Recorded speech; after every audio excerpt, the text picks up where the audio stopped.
बिस्मिल्लाहिर्रहमानिर्रहीम।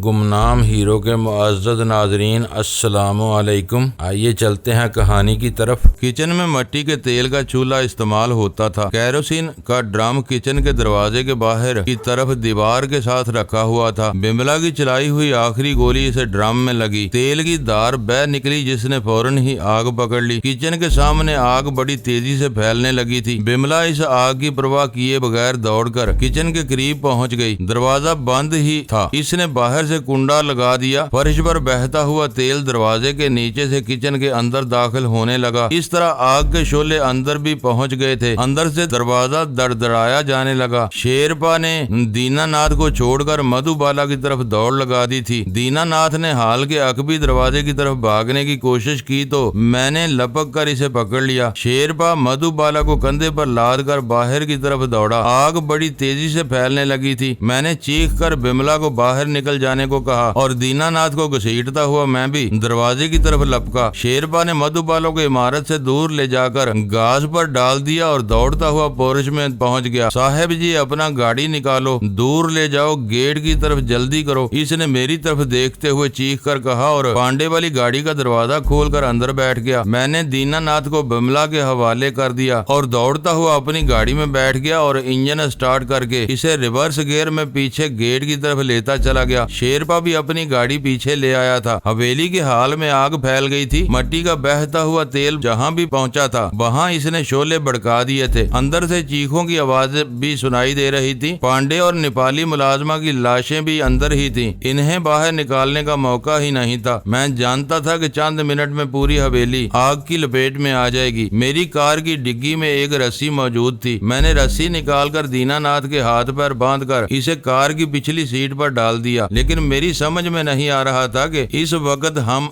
जाएंगे कहाँ। अचानक मेरे जहन में एक जमाका सा हुआ। मायामती का मकान मौजूद था और वो मकान हमारे लिए बेहतरीन पनाहगाह साबित हो सकता था। साहब जी, शेरपा की आवाज सुनकर मैं चौंक गया। बेबी का टांग से खून बह रहा है। मैंने इसे कपड़ा से बांध दिया है, लेकिन इसका इलाज जरूरी है। आप अपना गाड़ी पर बैठकर हमारे पीछे पीछे आओ। मैंने पांडे वाली गाड़ी की तरफ देखा। मधुबाला सीट पर नीम दराज थी। इसने दांत बेंच रखे थे। चेहरे पर करब के आसार नुमाया थे। कहाँ चलोगे, मैंने पूछा। आप हमारे पीछे आओ। शेरपा ने ये कहते हुए हवेली का फाटक खोल दिया और फिर अपनी गाड़ी में बैठ गया। मैंने भी अपनी गाड़ी में बैठकर इंजन स्टार्ट कर दिया। बिमला भी दूसरी सीट पर बैठ चुकी थी। हवेली के अंदर आग फैल चुकी थी। शोले अब खिड़कियों से बाहर लपक रहे थे। तपश से शीशे चटक चटक कर टूट रहे थे। लकड़ियों के चटकने की आवाजों और शोलों की बड़बड़ाहट से मैं पंडित मोहन और इसके साथी की चीखों की आवाजें दब गई थी या फिर वो जलकर भस्म हो चुके थे। हवेली के फाटक से बाहर निकलकर मैंने शेरपा की गाड़ी को आगे निकलने का रास्ता दे दिया और अपनी गाड़ी इसके पीछे लगा दी। दोनों गाड़ियां पहाड़ियों में बल खाती हुई एक दूसरे के पीछे दौड़ने लगी। इन खतरनाक रास्तों पर शेरपा बड़ी तेज रफ्तारी का मुजाहरा कर रहा था और इसकी वजह से मुझे भी अपनी कार की रफ्तार तेज रखनी पड़ रही थी, क्योंकि ये रास्ता वो नहीं था जिससे मेरा शहर आना जाना रहता था। दाएं बाएं पहाड़ियों में कई तंग से रास्ते थे और अगर शेरपा किसी ऐसे रास्ते पर मुड़ जाता तो मेरे लिए इसे तलाश करना मुश्किल हो जाता। शेरपा की गाड़ी एक तवील चक्कर काटकर दरियाए बागमती की तरफ निकल आई थी। दरिया की तरफ मुड़ते हुए मैंने गर्दन घुमाकर पहाड़ियों की तरफ देखा तो मेरे मुंह से बेइख्तियार गहरा सांस निकल गया। इस तरफ आसमान पर गोया आग सी लगी हुई थी। लगता था जैसे इन पहाड़ियों के बीच में किसी जगह आतिशफशां फट पड़ा हो। हवेली में लगी हुई आग के शोलों की सुर्खी ने इस तरफ की फजा को भी अपनी लपेट में ले रखा था। दोनों गाड़ियां बागमती के किनारे के साथ साथ एक नाहमवार से रास्ते पर दौड़ती हुई पुष्पाई नाथ डिस्ट्रिक्ट में गोरी घाट मंदिर की तरफ निकल आई। दरियाए बागमती रिंग रोड के साथ साथ ललितपुर की तरफ चला गया था और शेरपा की गाड़ी नक्सल रोड की तरफ मुड़ गई थी और फिर रॉयल पैलेस के करीब लाजम रोड से होते हुए हम सोमबानाथ की तरफ निकल आए। ये भी शहर का पोश इलाका था। बड़े बड़े बंगले थे। एक बहुत बड़े बुद्ध स्तूपा के करीब से गुजरते हुए शेरपा की कार एक कशादा गली में दाखिल होकर एक बंगले के गेट के सामने रुक गई। मैंने भी गाड़ी इसके पीछे रोक ली। ये रात का आखिरी पहर था। हमें शहर में से गुजरते हुए भी कोई गाड़ी नजर नहीं आई थी और ये तो रिहायशी इलाका था। यहाँ तो बिल्कुल सन्नाटा था। शेरपा ने 2-3 मरतबा कार का हॉर्न बजाया तो तब कहीं एक बूढ़े बूढ़े ने गेट खोला था। इसके जिस्म पर मखसूस नेपाली लिबास था। वो गहरी नींद से जागा था और इसकी आंखें सुर्ख हो रही थी। ये बहुत बड़ा बंगला था। दोनों कारें आगे पीछे रुक गई। मैं इंजन बंद करके नीचे उतर आया। शेरपा ने मुझसे पहले ही अपनी गाड़ी से उतरकर मधुबाला को गोद में उठा लिया था। हम दोनों इस बूढ़े नेपाली से पहले ही बरामदे से होते हुए हाल में आ गए। शेरपा ने मधुबाला को एक सोफे पर लिटा दिया और टेलीफोन की तरफ लपका। मैं मधुबाला की तरफ मतवज्जो हो गया। इसके चेहरे पर बेपनाह करब था। इसने दोनों हाथों से दाएं टांग को पकड़ रखा था। गोली घुटने से 6-7 इंच ऊपर रान में लगी थी और गोश्त में पेवस्त हो गई थी। शेरपा ने इस जगह अगरचे पट्टी बांध दी थी, लेकिन खून रिस रहा था। शेरपा ने फोन का रिसीवर पटक दिया और गुस्से में कुछ बुड़बुड़ाने लगा। क्या हुआ, मैंने पूछा। मैं समझ गया कि वो किसी डॉक्टर को फोन कर रहा है। वो डॉक्टर कम वक्त या तो सोया हुआ है या घर पर नहीं है। कॉल रिसीव नहीं हो रही। शेरपा बोला, मेरी गाड़ी से दीनानाथ को उठाकर अंदर ले आओ, मैं डॉक्टर का बंदोबस्त करता हूँ। मैं ये कहते हुए बाहर आ गया। बिमला इस वक्त तक गाड़ी से उतरकर बरामदे में आ चुकी थी। शेरपा ने पिछली सीट पर बंधे हुए दीनानाथ को उठा लिया। मैंने ड्राइविंग सीट पर बैठकर इंजन स्टार्ट किया और गाड़ी को गेट की तरफ रिवर्स गियर में ही लेता चला गया। शहर की सुनसान सड़कों पर तेज रफ्तारी से गाड़ी चलाने में मुझे कोई दुश्वारी पेश नहीं आ रही थी। बंगाल डिस्ट्रिक्ट में सुपर मार्केट के करीब मायामती के फ्लैट तक पहुंचने में मुझे कोई दुश्वारी पेश नहीं आई थी। मायामती मुझे अपने सामने देखकर बदहवास सी हो गई। क्या बात है, खैरियत? बिमला तो ठीक है ना? इसके लहजे में नींद का खुमार था। आंखें सुर्ख हो रही थी। बिमला ठीक है, एक और इमरजेंसी है, मैंने कहा और मुख्तसर तौर पर इसे सूरत हाल से आगाह करते हुए बोला, तुम्हारे पास कुछ न कुछ ऐसी चीजें जरूर होंगी जिससे गोली निकालने में मदद मिल सके। अब जल्दी से मेरे साथ चल पड़ो। मायामती अलमारी खोलकर जरूरी चीजें बैग में रखने लगी। वो फ्लैट में अकेली थी। इसके साथी को तो कई रोज पहले देशमुख के आदमियों ने गला घोंटकर हलाक कर दिया था। जरूरी चीजें बैग में डालने के बाद वो दूसरे कमरे में जाकर कपड़े बदलने लगी और इस काम में इसे चंद मिनट से ज्यादा नहीं लगे और इसके 2-3 मिनट बाद हमारी गाड़ी तेज रफ्तारी से सड़कों पर दौड़ रही थी। इस वक्त 5 बज चुके थे। सड़कों पर अब इक्का दुक्का गाड़ियां भी नजर आने लगी थी, लेकिन मुझे शेरपा वाली कोठी तक पहुंचने में चंद मिनट से ज्यादा नहीं लगे थे। मधुबाला का चेहरा जर्द हो रहा था। जख्म से खून अगरचे ज्यादा नहीं बहा था, लेकिन खौफ ज्यादा था जिसने इसे निडाल कर दिया था। मधुबाला भी इस वक्त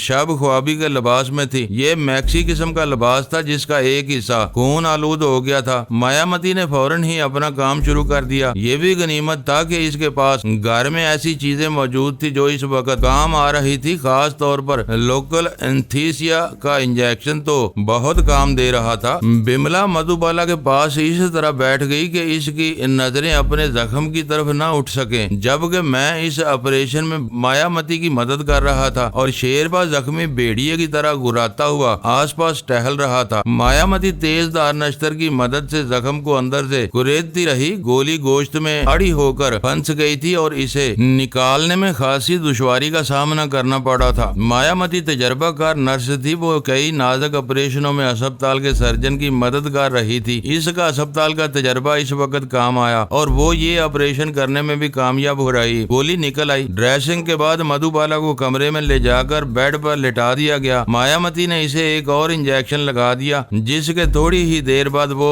नींद की आगोश में पहुंच गई। अब परेशानी की कोई बात नहीं, मायामती ने कहा। मैं शाम को आकर देख लूंगी। चंद रोज आराम की जरूरत है, बिल्कुल ठीक हो जाएगी। मायामती ने नाश्ता हमारे साथ ही किया और जब वो जाने लगी तो शेरपा तैयार हो गया। चलो मैं तुम्हें छोड़ दूं। शेरपा को वापस आने में तकरीबन पौन घंटा लगा था। मैं इस वक्त लान में दरख्त के नीचे कुर्सी पर बैठा हुआ था। ये बहुत बड़ा बंगला था। एक तरफ मसनूई पहाड़ी बनी हुई थी जिस पर जा बजा पौधे लगे हुए थे और पानी का एक झरना बह रहा था। शेरपा ने अंदर जाकर मधुबाला को देखा और फिर मेरे पास आकर बैठ गया। कुछ देर हम मधुबाला के बारे में बातें करते रहे। शेरपा इसके लिए बहुत परेशान था और मैं इसे तसल्ली दे रहा था कि अब इसके लिए खतरे की कोई बात नहीं, वो जल्द अच्छी हो जाएगी। वो कौन लोग थे? शेरपा ने सवालिया निगाहों से मेरी तरफ देखा। तुम्हारी इनसे क्या दुश्मनी थी? इनकी दुश्मनी मुझसे नहीं, पांडे से थी। वो तीनों इंडिया से आए हुए पंडित थे। इनके साथ दीनानाथ यहीं का रहने वाला है। इससे मैंने कुछ हिसाब किताब करना है। लेकिन तुम पांडे के बारे में क्या जानते हो? और ये बंगला किसका है? ये बंगला मधुबाला के बाप का है। वो अपने कबीले का सरदार है। पहाड़ों में अपने कबीले के साथ रहता है और कभी कभार यहाँ आता है। चंद महीने पहले पांडे से इसकी मुलाकात हुई थी, जो मधुबाला की वजह से दोस्ती में बदल गई और मधुबाला इसके साथ रहने लगी। पांडे को मैं बिल्कुल नहीं जानता, वो कौन है, कहाँ से आया था, मुझे इसके बारे में सरदार या मधुबाला ने भी कभी नहीं बताया था। मैंने कभी पूछा भी नहीं। मैं तो खिदमतगार हूँ, सरदार के मामलात में दखल नहीं दे सकता। लेकिन तुम शायद पांडे को अच्छी तरह जानते हो। वो कौन था और पंडितों से इसकी क्या दुश्मनी थी? पांडे इंडिया का एक पुलिस ऑफिसर था और कुछ अरसा पहले हिंदुस्तान के एक मंदिर से खजाना चुराकर भागा था और पूरे हिंदुस्तान के पंडित इसे तलाश कर रहे थे। मैंने जवाब दिया और फिर इसे पांडे के बारे में बताने लगा। ओह, इसीलिए सरदार इससे बहुत खुश था। पांडे ने इसे एक नई कार भी लेकर दी थी। शेरपा बोला। क्या सरदार भी शेरपा है? मैंने पूछा। नहीं, इसका तलक चीन की सरहद के करीब आबाद एक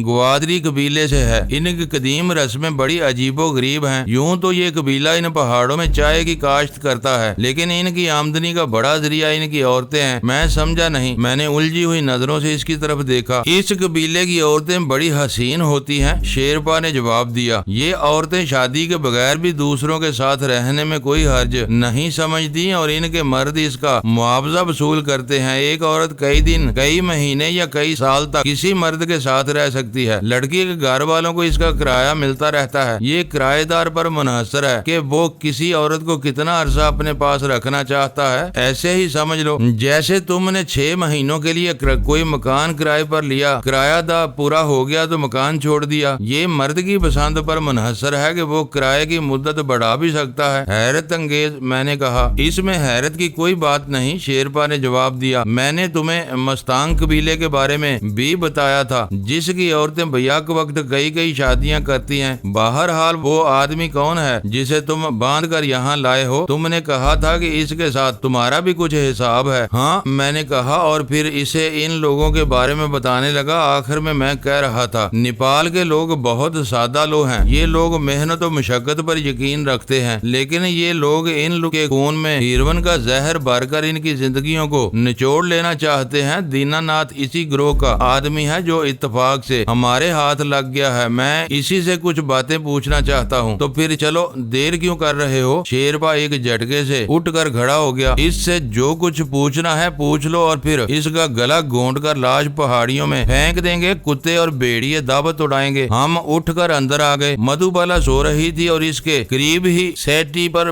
बमला भी सो रही थी। हम इस कमरे में आ गए जहाँ दीनानाथ बंधा हुआ पड़ा था। इसे अभी तक खाने पीने को कुछ नहीं दिया गया था। शेरपा मुझे छोड़कर वहाँ बाहर चला गया। इसकी वापसी 5 मिनट बाद हुई थी। इसने दीनानाथ के पैर खोल दिए और जोरदार ठोकर मारते हुए गुर्राया। इन पंडितों को हवेली में लाने वाले तुम थे। तुम्हारी ही वजह से हमारी बेबी को गोली लगी है। ये बात ग्वादरी सरदार तक जरूर पहुँचेगी और वो नागपाल को जिंदा नहीं छोड़ेगा। लेकिन इससे पहले मैं तुम्हारी हड्डियों का सुरमा बनाऊंगा। उठो, नीचे तहखाने में चलो। शेरपा इसे ठोकरें मारता हुआ कमरे से निकाल लाया। तहखाने का रास्ता सीढ़ियों के नीचे था। अंदर दाखिल होकर इसने तहखाने का रास्ता बंद करने की कोशिश नहीं की। तहखाने में पहुंचते ही शेरपा ने दीनानाथ के कूल्हे पर एक और जोरदार ठोकर रसीद कर दी। इसके हाथ बंधे हुए थे। वो लड़खड़ा कर मुंह के बल गिरा। इसके मुंह से हल्की सी चीख निकल गई थी। साहब जी, इससे जो पूछना जल्दी पूछो, मैंने भी इससे हिसाब किताब करना है, शेरपा ने कहा। मेरे कहने पर शेरपा पुश्त पर बंधे हुए हाथ दीनानाथ के हाथ भी खोल दिए और मैंने दीनानाथ के सामने खड़े होकर सवाल जवाब का सिलसिला शुरू कर दिया। दीनानाथ टालने की कोशिश करता रहा। चांगली कहाँ है? मैंने इसके चेहरे पर नजरें जमाते हुए एक और सवाल किया। मैं नहीं जानता, दीनानाथ ने जवाब दिया। मैं जानता हूँ तुम आसानी से जुबान नहीं खोलोगे, लेकिन तुम जैसे बेजमीर और बेदीन लोगों का इलाज मेरे पास है, मैंने कहा और इसके साथ ही इसके जबड़े पर जोरदार घूंसा रसीद कर दिया।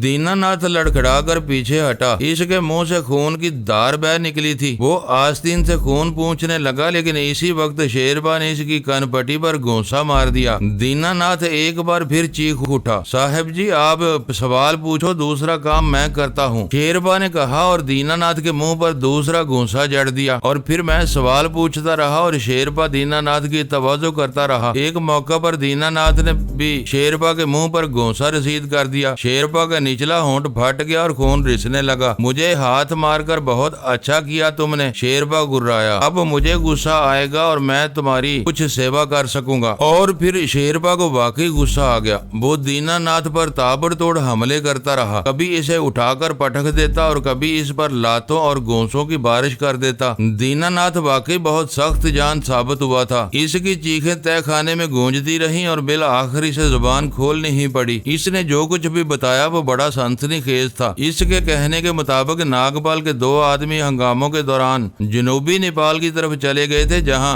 बैदादी के करीब हिंदुस्तान की शुमाली रियासत हिमाचल प्रदेश की सरहद मिलती है। वो लोग हिंदुस्तान से हिरवन की पहली बकायदा खेप लेकर काठमांडू आने वाले हैं। हिरवन की ये खेप धूलगरी के पहाड़ी सिलसिले में वाक़या शाही शिकारगाह रॉयल तारपतन हंटिंग रिजर्व के करीब यदमी के मुकाम पर पहुंचाई जाएगी, जहां से इसे किस्तों में काठमांडू मुंतकिल किया जाएगा। दीनानाथ के कहने के मुताबिक नागपाल के कुछ आदमी, जिनके साथ जनरल खुराड़ के भी 2 आदमी मौजूद हैं, कई रोज पहले इस सरहदी इलाके में पहुंच चुके हैं, जहां पोस्त बकसरत काश्त होती है। वो लोग इस इलाके में हिरवन की फैक्ट्री लगाने के इम्कानात का जायजा ले रहे हैं। नागपाल और चांगली कहाँ है? मैंने पूछा। नागपाल तो यही है और चांगली 2 आदमियों के साथ पद्मी गया हुआ है, जहां वो हिमाचल प्रदेश से आने वाले हिरवन की खेप वसूल करेगा। कितनी हिरवन लाई जा रही है? मैंने एक और सवाल किया। कम से कम 500 किलो, दीनानाथ ने जवाब दिया। मेरे दिमाग में धमाके से होने लगे। 500 किलो हिरवन से तो काठमांडू की पूरी आबादी को मौत की नींद सुलाया जा सकता था। वो लोग हिरवन लेकर कब पद्मी पहुंचेंगे? मैंने पूछा। इस महीने की 6 तारीख को, दीनानाथ ने जवाब दिया। इसके 2 दिन बाद 150 किलो हिरवन की पहली किस्त